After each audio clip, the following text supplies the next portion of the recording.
اپنی زندگی کو پورے کا پورا عبد کی شکل میں بنانے کے لیے قرآن سے جڑ جائیے. رمضان میں جس طرح جڑی ہیں اس رمضان میں اللہ سے دعا کریں کہ اللہ آپ کو جو آپ کے ٹائم اسکیڈول سے کلاس میچ کرتی ہے اس سے جڑیے. انشاءاللہ یہ چیز آپ کو عابد سے بڑھ کر اوپر اٹھائے گی اور آپ کو انشاءاللہ یہ عبد بنائے گی. رسول اللہ صلی اللہ علیہ وسلم اور ہمارا دین ہمیں یہ بات بتاتا ہے کہ آپ اور میں اس بارے میں بہت ایکسٹرا کیئرفل بھی رہیں اور آپ اور میں اس چیز کو اپنے لیے ایک سیریس نوشن پر لیں. آپ کی صحیح حدیث میں آتا ہے, آپ نے فرمایا لا تقولوا العبدی العبدی ولکن قولوا غلامی غلامی فکلکم عبید اللہ. یعنی اگر تمہارا کوئی غلام ہے, اس لیے کہ آپ کو معلوم ہے کہ رسول اللہ صلی اللہ علیہ وسلم کے دور میں غلام ہوا کرتے تھے, آہستہ آہستہ سلیوری کو لیکویڈیفائی کیا گیا, لیکن آیات بھی قرآن میں موجود ہیں. اس وقت کوئی غلام موجود نہیں ہے, لیکن ایک وقت آئے گا مسلمان امت پر جب خلیفہ ہوں گے اور خلیفہ کی رہنمائی میں قتال ہوگا اور جنگیں ہوں گی اور قیدی آئیں گے تو غلام آئیں گے. تو آپ صلی اللہ علیہ وسلم کی حدیث ہے کہ مسلمان کو چاہیے کہ اپنے غلام کو بھی عبد نہ کہہ کر پکاریں. عبد کا لٹرل ٹرانسلیشن ہم غلام کرتے ہیں نا, تو آپ صلی اللہ علیہ وسلم نے تاکید کی ہے مسلمانوں کو کہ اپنے غلام کو بھی غلام نہیں کہو, اب اس کو عبد نہ کہو بلکہ تم اس کو غلام کہہ سکتے ہو, یوتھ کہہ سکتے ہو, سرونٹ کہہ سکتے ہو. فَكُلَّكُمْ عَبِيدُ اللَّهِ, اس لیے کہ عبد جو ہے وہ کسی انسان کا نہیں ہو سکتا. ہم سب کس کے عبد ہیں؟ ہم صرف اللہ کے عبد ہیں. اگر یہ چیز آپ کو اور مجھے سمجھ آ جائے گی, نہ میں اپنی ایجوکیشن کی غلام رہوں گی, نہ میں اپنے کرائٹیریا کسی اسٹیٹس کی, نہ میں فیشن کی, نہ میں کسی چیز کی غلام رہوں گی, پھر آٹومیٹیکلی ہر چیز اپنے اپنے سرکمسٹانسز کے اندر, اپنے اپنے سرکل کے اندر فٹ آ کر بیٹھ جائے گی. سو یہ چیز اللہ کے رسول صلی اللہ علیہ وسلم واضح کر کے گئے ہیں, اور آپ اور میں انشاءاللہ جو سورہ یاسین کی تفسیر کو سمجھنے کی کوشش کریں گے اس میں ہمارا مین فوکس کلاسیکل اسکالرز ہوں گے. کلاسیکل اسکالرز کا مطلب میں نے آپ کو کل بھی بتایا تھا کہ میجورٹی تفسیر جو آپ کے سامنے رکھی جائے گی وہ 15 اسکالرز تک موسٹ آف دا تھنگ آپ کو نظر آئے گی. اس کے بعد کم میں اسکالرز کو لوں گی جن کو میں آپ کے سامنے رکھوں گی. اس کی وجہ صرف یہی ہے تاکہ میکسیمم آپ اور میں سورہ یاسین کے حوالے سے اپنے ذہن میں الجھنوں کو کلیئر کر سکیں. اور یہ میں آپ کو جوڑ رہی ہوں بیسیکلی رسول اللہ صلی اللہ علیہ وسلم کی تعلیمات اور مینلی صحابہ کی تعلیمات کے ساتھ, تاکہ آپ کو پتہ چلے کہ جب آپ کے پاس ریسورس ایک گاڑا موجود ہے, اگر آپ کے پاس کانسنٹریٹڈ علم موجود ہے تو ڈائلیوٹڈ علم کے پیچھے کیوں جائیں. اگر آپ کے پاس فرقان والا علم موجود ہے تو پھر آپ اور میں کنفیوژن کا شکار ہونے کے لیے کسی اور کمتر علم کے پاس کیوں جائیں.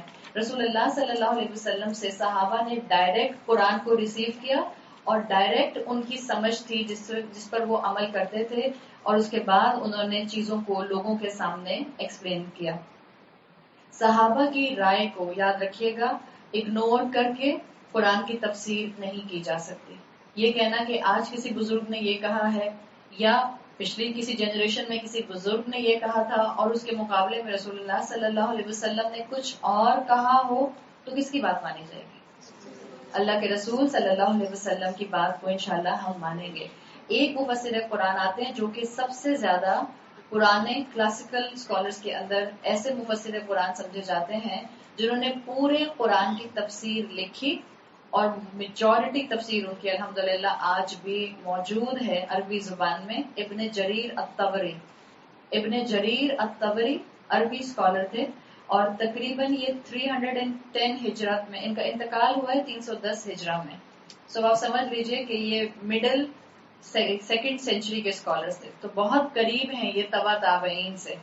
تبع تابعین کے کلوزسٹ جو مفسر قرآن آتے ہیں, سب سے کلوزسٹ جنہوں نے پورے قرآن کی تفسیر لکھی, ابن جریر الطبری, اور ان کے کافی حد تک ان کی کتاب جنرلی کہا جاتا ہے کہ ان کی پوری تفسیر قرآن کی محفوظ ہے, عربی زبان میں موجود ہے, آج بھی پریزرو ہے. ابن جریر الطبری بہت میجر اسکالر اسلامک ہسٹری میں آتے ہیں. ابن جریر وہ ہیں جنہوں نے 28 والیومز کے اوپر صرف قرآن کی قرات پر ٹاپک پر کتاب لکھی تھی. اس ایک کتاب کے 28 والیومز ہیں موڈز آف ریسیٹیشن کے اوپر. جیسے ہم نے کل بات کی تھی قرآن کی 7 قرات ہیں, وہ 7 قرات کی لاجک کیا ہے, وہ کیسے ڈیرائیو ہوئی, وہ کس طرح سے کس کی نریشن سے پہنچی ہیں, وہ کس کے تھرو آگے آگے صحابہ اور تابعین سے گئی ہیں. 28 والیومز کی کتاب انہوں نے لکھی. یہ وہ لوگ ہوتے تھے مفسر قرآن جنہوں نے اپنی زندگیاں لگا دی. آپ سوچیں آپ اور میں ایک صفحہ لکھتے ہیں, یہاں نوٹس بناتے ہوئے ایک صفحہ آپ کو لکھنا پڑ جاتا ہے, دوسرے صفحے کے لکھتے لکھتے ہم تھک جاتے ہیں کبھی کبھی. 28 والیومز کی کتابیں لکھ دینا, 28 جلدیں جس کی ہوں, زندگی لگی ہوگی. اور آپ کے اور میرے جیسے عام لوگ اتنے بڑے بڑے مفسرین کے اوپر کیسے تہمت لگا سکتے ہیں کہ انہوں نے یہ بات غلط لکھی ہو, یہ بات غلط لکھی. اپنی زبان کو بہت کنٹرول کر کے مسلمان کسی غلط چیز کو بھی پوائنٹ آؤٹ کرتا ہے. اگر کسی تفسیر کے اندر عقیدے کے پوائنٹ آف ویو سے کوئی چیز غلط ہے, مثال کے طور پر آپ کا اور میرا مسلمان ہوتے ہوئے, اہل سنت والجماعت ہوتے ہوئے ہمارا عقیدہ ہے کہ اللہ تعالیٰ اپنے عرش پر متمکن ہیں, اللہ تعالیٰ ہر جگہ نہیں ہوتے ہیں, یہ ہمارا عقیدہ ہے. ہم نے جو اپنے بچوں کو اسلامیات پڑھائی ہے, خاص طور پہ او لیولز کی کتاب میں, اس میں کہا جاتا ہے Allah is omnipotent. Is not the right term for Allah تعالیٰ. اللہ ہر جگہ موجود نہیں ہوتا. اللہ اپنی صفات کے ساتھ ہر چیز کو محسوس کر سکتا ہے. اللہ اپنے عرش پر متمکن ہے. ایکسیپشنل کیس ہوتا ہے جس میں اسکالرس کہتے ہیں, اس میں بھی بہت اسکالرس کے درمیان میں آپس میں ڈسکشنز ہوتی ہیں. One of the exceptional case جس میں کہا جاتا ہے کلاسیکل اسکالرز میں بھی کہ اللہ اپنے عرش سے پہلے آسمان پر آتے ہیں, وہ ہر رات کا تیسرا پہر ہوتا ہے. ادروائز یہ کہنا کہ اللہ ہر جگہ موجود ہے, یہ نامکمل جملہ ہے. یہ کہنا چاہیے کہ اللہ اپنی صفات کے ساتھ, اپنی کوالٹیز کے ساتھ ہر جگہ موجود ہوتا ہے. اللہ کو ضرورت نہیں ہے کہ اللہ کو میری اور آپ کی بات سننے کے لیے اپنے عرش سے اتر کر یہاں پر آنا پڑے. اللہ 7ویں آسمان کے اوپر اپنے عرش کے اوپر ہیں, اور وہیں بیٹھے بیٹھے اللہ تعالیٰ کو ہر انسان کے دل کا حال معلوم ہوتا ہے. وہ اس لیے دیکھ رہے ہیں کہ اللہ کی ایک خوبی ہے البصیر. ہاں آپ کہہ سکتے ہیں, بالکل کہہ سکتی ہیں, لیکن اپنا کانسیپٹ اپنے بچوں کو ضرور بتائیں.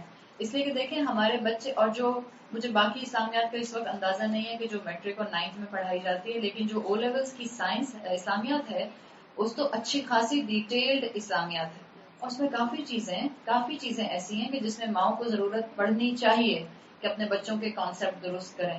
لیکن ماں کو خود معلوم ہوگا تو ماں کانسیپٹ درست کرے گی نا.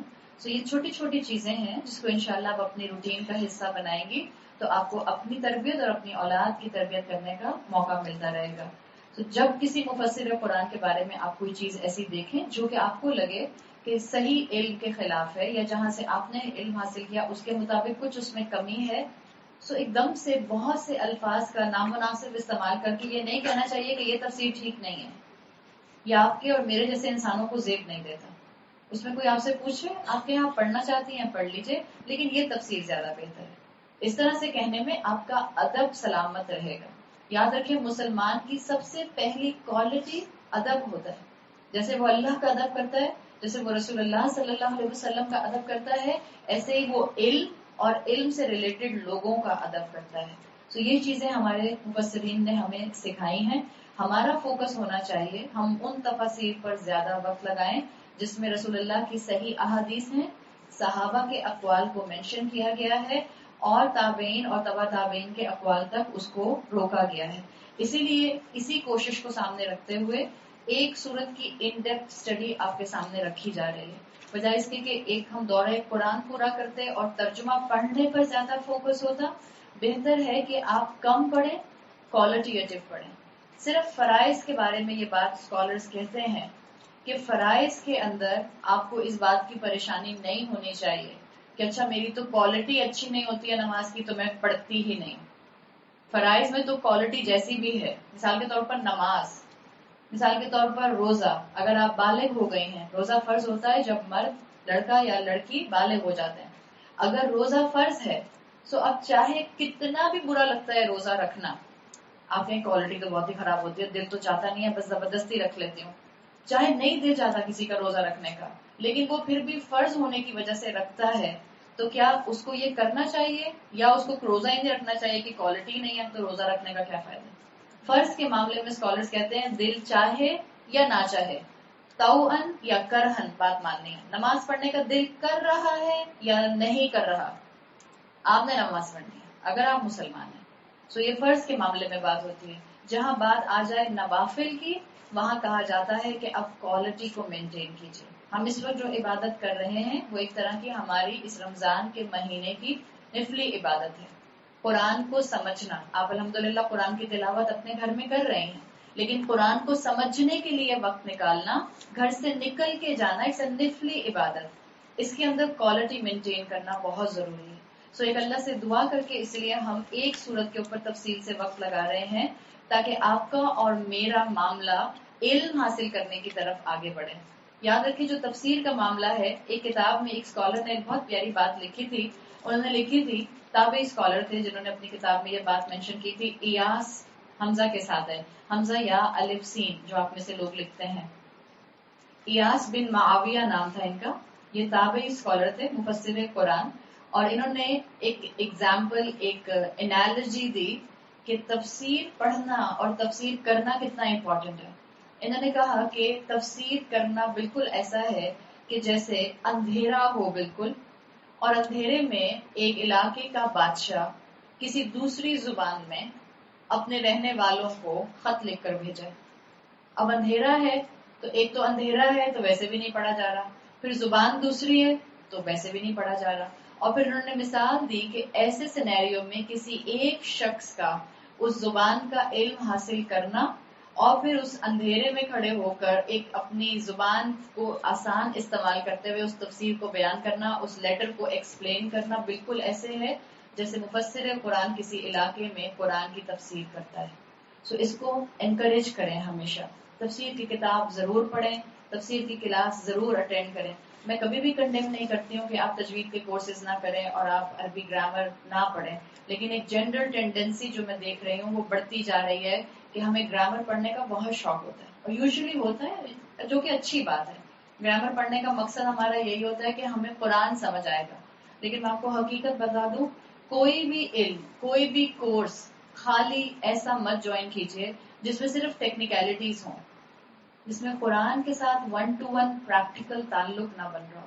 کبھی کبھی ہم آئین نکالنے میں اتنا مصروف ہو جاتے ہیں، کبھی کبھی ہم عربی کی گردان بنانے میں اتنا مصروف ہو جاتے ہیں کہ ہمیں یہ احساس ہی نہیں ہوتا کہ اصل میں وہ اللہ جس نے مجھ پر بہترین اخلاق کو واجب کیا ہے، وہ اللہ جس نے مجھے ہر وقت کانشیس رہنے کے لیے اپنے زندگی میں زندہ رکھا ہوا ہے، وہ مجھے کیسے آبزرو کرتا ہے اور مجھ سے کیا چاہتا ہے.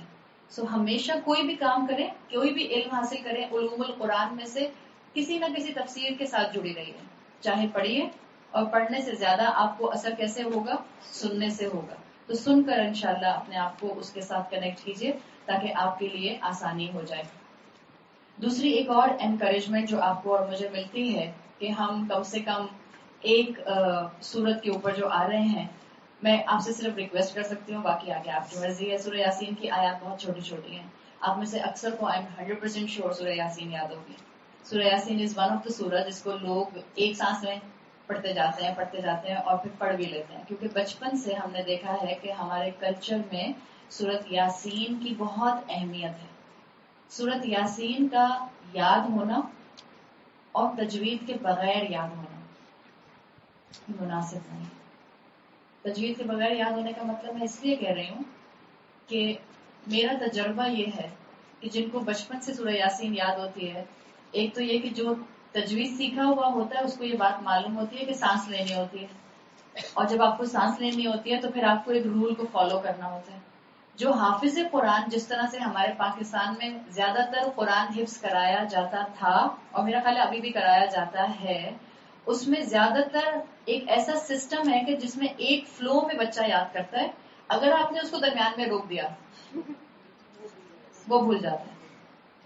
اگر آپ نے ایسے سورت یاسین یاد کی، میں ان بچوں کو کچھ نہیں کہہ رہی، میں ان حفاظ کو کچھ نہیں کہہ رہی جو مسجدوں میں اس وقت تراویح پڑھا رہے ہیں، اللہ تعالیٰ ہم سب کو اپنی اصلاح کرنے والا بنائے.